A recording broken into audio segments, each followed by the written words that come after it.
All right, so I think we are live. Good morning, everyone. Today's will be a little bit strange. I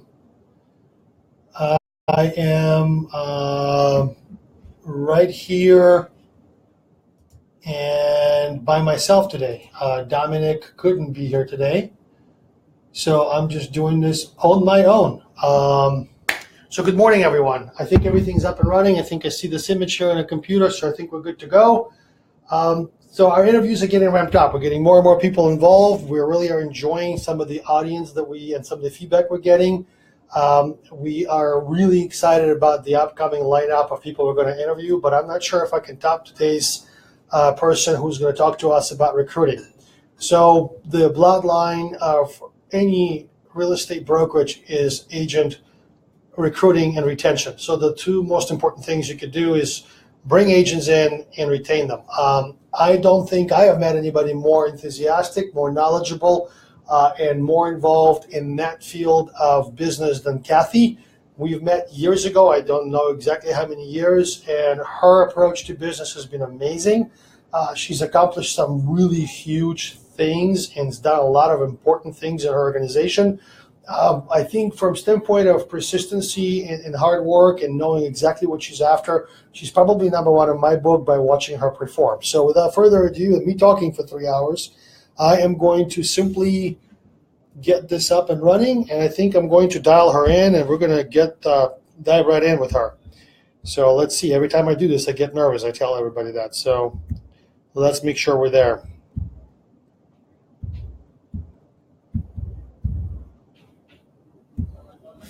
Here we go. Moment of truth. Hello. Good morning. Good morning. How are you, my friend? I'm doing outstanding. I'm here in a wonderful overcast Columbus, Ohio. How are you? I'm wonderful. How is the weather where you are? At least the sun's going to shine all day today, right? I hope so. Well, yesterday we were told we're going to see some eclipse. Ohio has been kind of an almost state, so we really haven't seen the full solar eclipse. It was interesting to watch, though. Did you get a really blackout there? We didn't black out, but we had a great experience. I had my grandsons with me, so that was pretty cool. Awesome. Well, my kids, let me tell you, so before we dive in, I'll tell you a funny story. So My kids go to a decent school, I think, and the school sent all these letters in the last 2 to 3 days about what the instructions are going to be for students to view the solar eclipse. And I've got a 15-year-old and a 9-year-old. So they had all these different variations of what the high schoolers were going to do and what the kids, my daughter's age, were going to do. We got a call from school later from my kid, and I said, "How was the solar eclipse?" And he said, "Oh, the school bought wrong glasses. So we didn't watch." I said, and I send you there every day. They only knew this was coming for 10 years, and they bought wrong glasses. So, oh, man. Disappointing. Yes. So he said that some of the kids brought their own glasses, so they got to see it. Well, enough of my kids and solar eclipse. I'm going to dive right in. Is that cool? Oh, that's cool. So I think we've got some people watching. I think some people are going to watch it later. Everybody's really excited to hear from you, so I'm going to ask you questions and shut my pie hole and let you talk. Okay. So as we talked about before, your specialty, your niche, your forte, your passion is recruiting and retention and managing. And so I meet a lot of people that start out brokerages, and they always ask the same question. So I'm going to just dive right in. What is the best advice you can give to a starting broker in recruiting? Wow, great question. And whether you're just starting or whether you need a sense of renewal, to me, Vadim, and thank you for the compliments, by the way, but for me, honestly, when it caught fire with me, and I do believe recruiting is a sport, you have the opportunity to literally change lives by bringing people into your company. And when it caught fire for me was when I put the pieces together that this is nothing but real estate. I think the key to that concept is everything you do prior to the interview, prior to face-to-face engagement with the prospect is just like the activities of a listing agent. What you do after that or once you're face-to-face becomes truly a very, very comprehensive buyer consultation. So I think as long as you keep that going and that that in mind, that's what happens. Now, let me say this. Please, please, please be a resource and not a sales pitch. My best advice to the recruiter is this. Remember, your job is not to sell your company. It is to discern if your company is the right for the individual that you're in discussion with. Does that make sense? Because there are 4 points around that. Does that make sense so far? Yeah, can you tell me what those 4 points are? Can you just go a little bit more in depth? Is that okay? Sure. The first is know what and whom you're attracting. And by that, I see a lot of companies that try to be the best of everything. They take a little bit of all brands and try to be one thing. And know who you are and represent that well. So when I say know whom and what you're attracting, and there are no wrong answers. Everything, there's a place for everyone. So are you going to have new agents? Are you going to have only experienced agents? Are you going to have part-timers? Are you going to have co-career or full-time professionals or all of the above? And the reason you need to know that is because before you attract those agents, you need to know that you're providing the right resources to protect and support each of them. So if you have part-timers, meaning people that are going to do 1 to 2 deals a year and not more than that, how are you supporting them to keep them educated and trained from the perspective that everyone is safe and they know what the heck they're doing? Co-career are people that are working another career simply until they have the courage and the business to make that leap. It's harder for some than others. So are we supporting them to help get them into production enough to make that leap? And then full-time professionals. We know what that is. So then not only do you have and know how to present what you have to support them, how do you dollarize the tools and the resources and the benefits that you have? And by dollarizing, I mean everything, seek first to understand before you understood. What's most important to every candidate you're in front of is how do I take what you're offering and bring it to a transaction?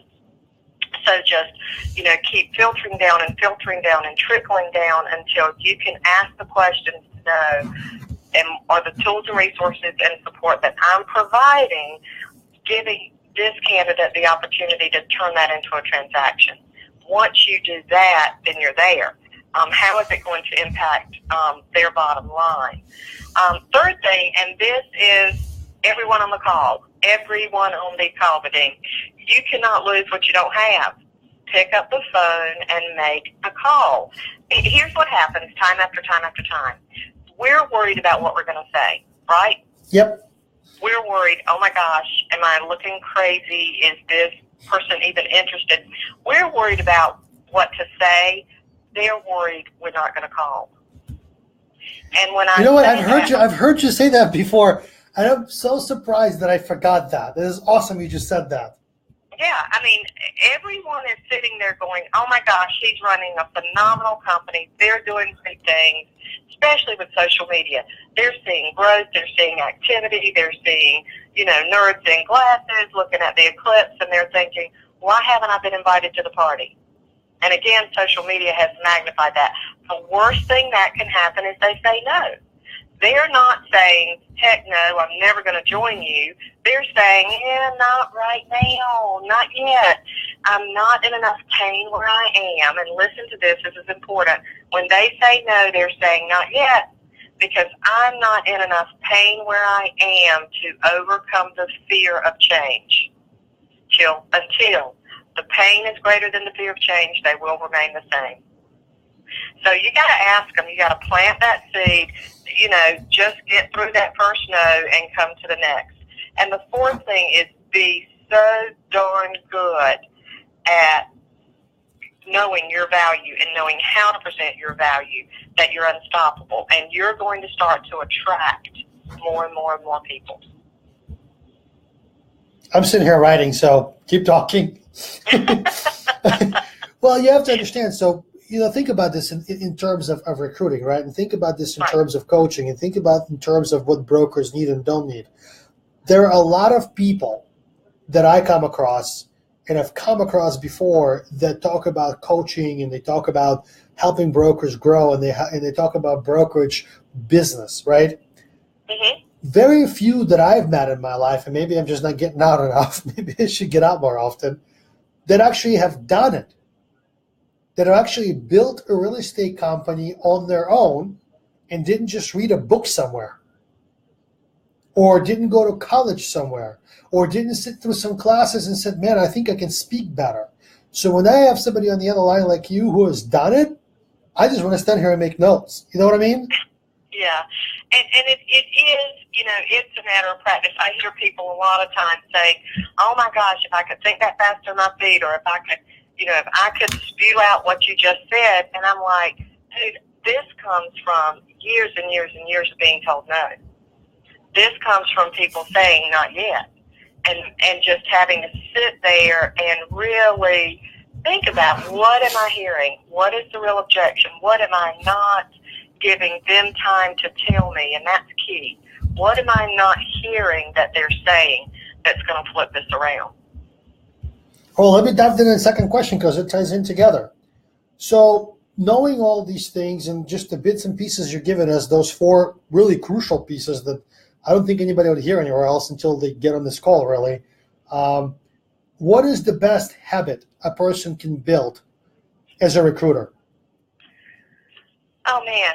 I would have to say, if I could maybe reframe your question a little bit. Yeah, please. And rather than saying what's the best habit you can build, what is the best habit you can refine?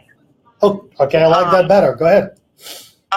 And if there's only one, it would have to be the art of listening.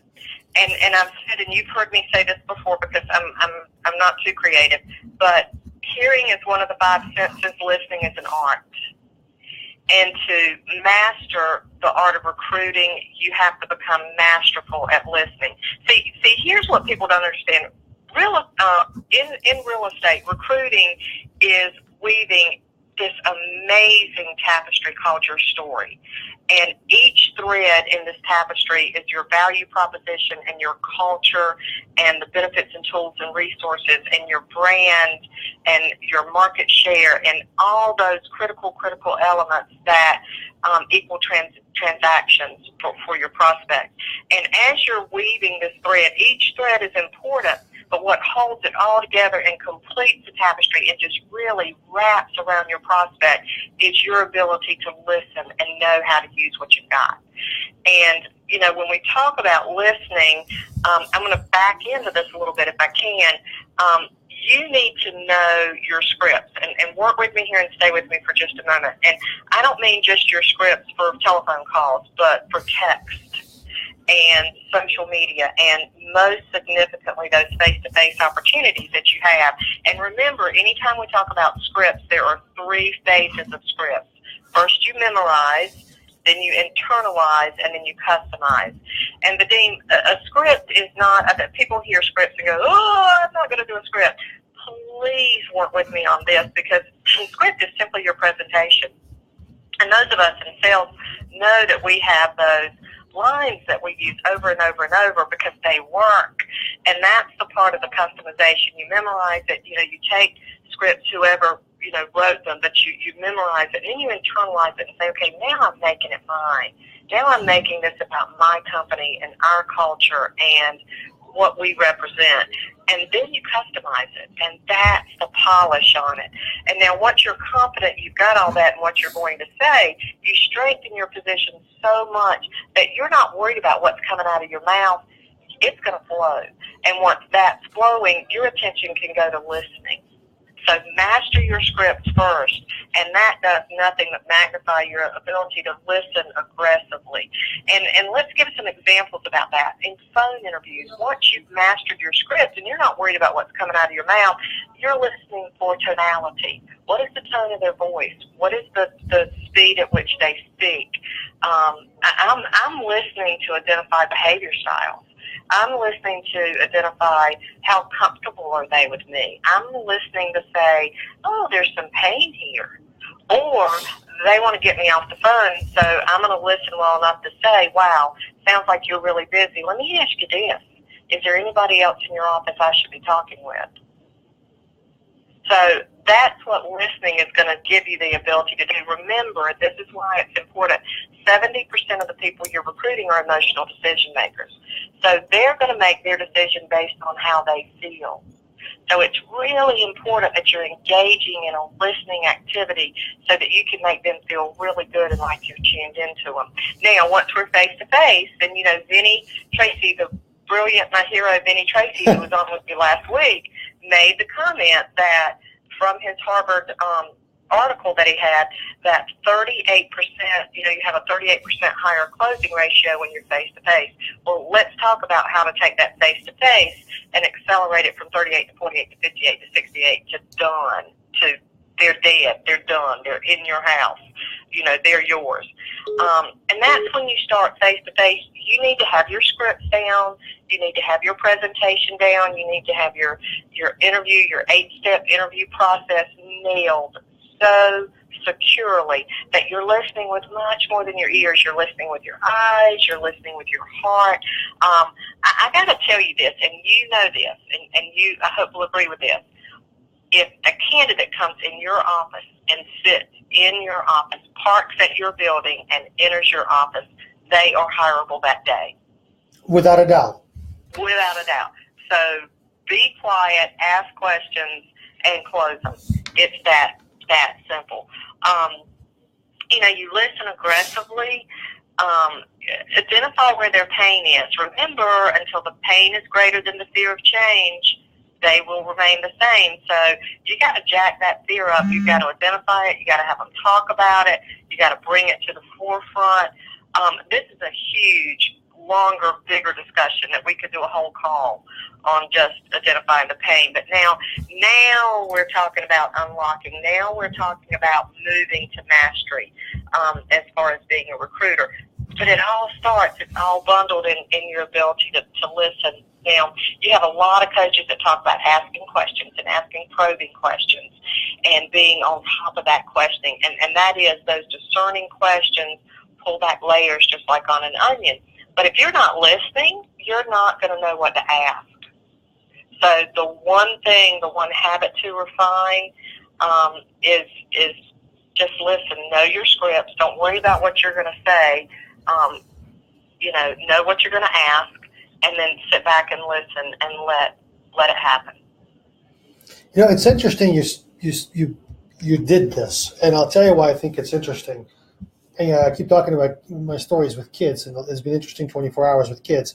My daughter is good at writing and reading, and she's a wonderful kid, but math is one of the things she understands, but I think she rebels against it. She doesn't want to deal with math. So yesterday we sat and tried to do homework, and we spent 15 minutes, me and a 9-year-old, talking about what you just explained. And we talked about it in a different way. I said to her, honey, if you're reading a math problem and you don't understand what the problem is and what they're asking you, you'll never resolve the problem. I love that. If there are so many pieces to a math problem, there's how many pencils and how many students and how many boxes, in which classroom, they try to make it complicated so they confuse you. I said, but if you just simply read this over and over again and come to understanding what is it that the problem wants you to solve, all the other elements of the problem are going to become pieces to a puzzle. They're not becoming obstacles. And it's almost like you just said, it's identical. You've got to listen to understand what is that piece. So this is awesome. So, and let's go back to that just a minute. And I want to go back to be a resource, not a sales pitch. And what's critical to what you just said and what great parental advice is, you said, honey, go gather information. Don't give anything out until you're sure what they want. When you're solving the math problem, what are they asking for? That is critical. That's the critical listening point of this, is until you've gathered all the information, all the pain points, all the needs, all the opportunities for you to make a difference, you can't possibly solve it through value proposition, through tools, or anything else. And here's what's happening, and I'm saying this respectfully, sure. we're just throwing up. I mean, here's what happens in the interview. They give us a little bit of pain, and they give us just enough information that we get nauseated and go, let me tell you everything about my company. Right. And it becomes a sales pitch. That's not what they want. They want you to listen and then say, okay, so let me ask you this. What you're saying is you don't have a good lead generation system. If you had that, tell me what difference it would make and how would you use it? And if you had that, how many additional transactions do you think you could do? See, it's a tapestry. You're weaving the whole time, thread after thread after thread. That's awesome. All right, so I know your time, I promised 15, 20 minutes, so I'm getting to my limit. So one more question. Tell me, in your experience and, the years you've done this, what is another suggestion you could give to practitioners out there for one of the or two of the best retention tools? Because as you bring these people in the door and you zero in into why they're joining you, maintaining the relationship and keeping them there is another huge element and piece that a lot of brokers need coaching and training with. Give me something. Don't give me, but give everybody else something. Tell me one or two things you think are little nuggets of what's important. And we all know, we've heard over and over and over, the most efficient and effective recruiting you can do is retention, and that's true. Here's my belief and experience. Recruiting is how you tell your story. Retention is how well you live and deliver the story you've told. Right? Yeah. So you're weaving this story, so how well do you live it? Number one, transparency, and I think that starts in the initial conversations. I wouldn't exclude it from the interview. And when I say things like that, we all know that a lot of people, the consumer thinks selling real estate is a process, right? Put a sign in the yard, yada, yada, yada, we're done. Right. No, I mean, it's not a process. They think it's an event. I'm sorry, I said that backwards. They think it's an event. They Right. think sign in the yard sold. We know it's a process. We know that process is either going to be ease and elegance or blood and guts or somewhere in between. True. And running brokerage is the same way. I mean, we have days of ease and elegance. We have days of blood and guts. The way to make it the least bloody as possible is transparency. You've got to have a manual. You've got to have onboarding systems. This is where we go from emotional to really systematic. That's my advice. So that operations manual, and I've got samples I can provide for you that you can give to people, it is what it's going to be. And you're mapping out everything. That the retention is clarity and transparency and understanding the game plan and the rules. So we're going to talk in that about how we handle money issues, from delinquency to commissions to commission disputes to E&O incidences and occurrences and claims.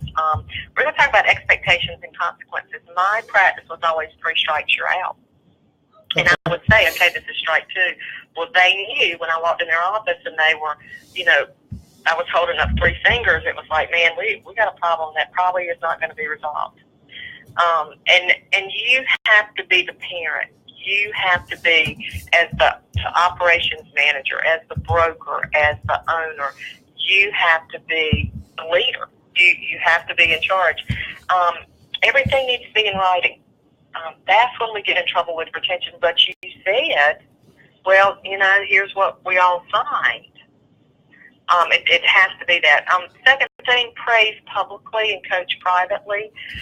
Start to recognize patterns in people. A lot of times when you're paying attention, especially salespeople, you can see them going down pathways that are not healthy or conversations that are not good, and you can coach them out of those negative patterns that they may be in. And third thing is lead. Practice and honor the gifts of anticipation and discretion, and sometimes even procrastination. And what I mean by that is a leader know to anticipate, hey, this is a pattern, this is where they're going to end up, or this conversation is not healthy, or this business practice is not good, I need to get in front of this. The gift of anticipation there.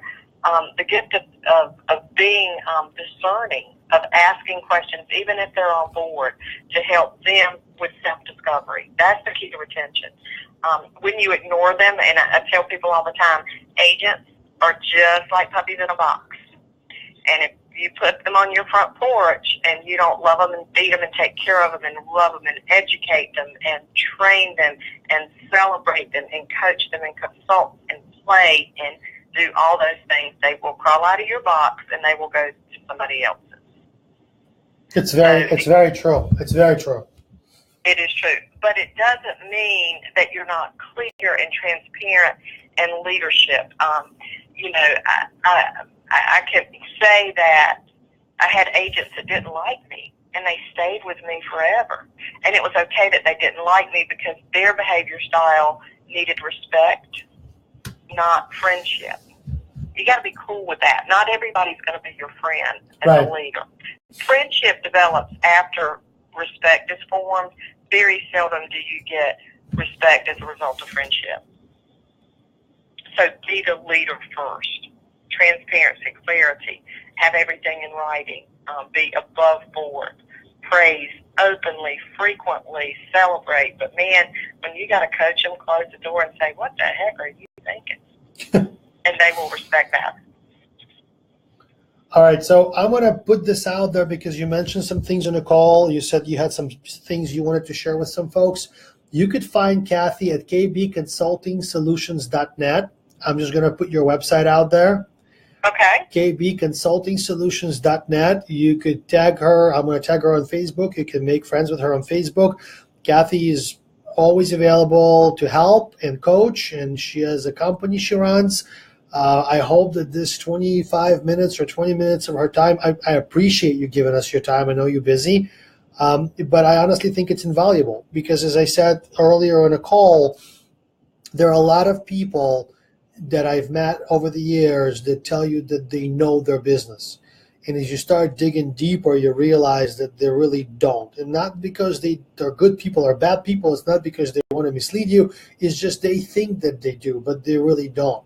And there's only a few people that I have met that actually have done this before and done it well on different levels. As an owner, as a broker, as a recruiter, as a corporate employee, that have managed and recruited and coached and sort of combined it all together. And so that's why I think this 20 minutes is invaluable. And some people really, I hope, got something out of it.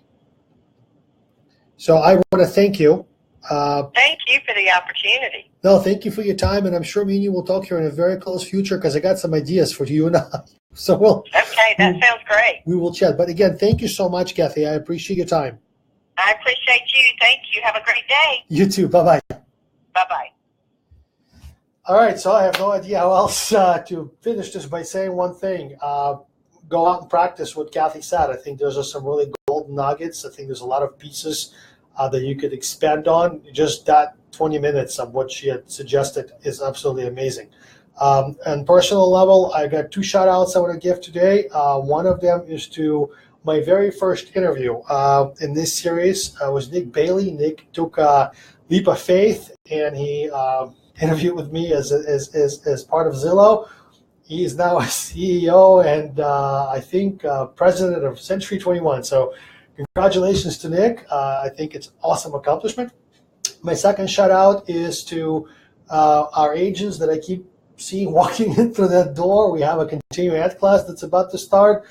Just a desire of them wanting to be here, learn from Joe, and trying to figure out what the new contract looks like and everything else. I think it's admirable. They could be right now doing something else. It's a nice, cool day outside. So people coming in and trying to learn is important. I want to thank everybody on this call. Next week on Thursday, and I'm going to try to firm all this stuff up. This is from my CBOS peeps. A lot of you talk about the board, what the board does, what the board doesn't do, what the board is there to do. I'm extremely excited to announce that I think our next week's Thursday phone call is going to be with Stan Collins, our own CBOS as CEO of Columbus Board of Realtors. We're going to be asking 3 questions of Stan. First one is going to be about what is the new mentoring program looks like for Columbus Realtors. They're trying to raise the bar for our local community of real estate, which I think is great. Kudos for that.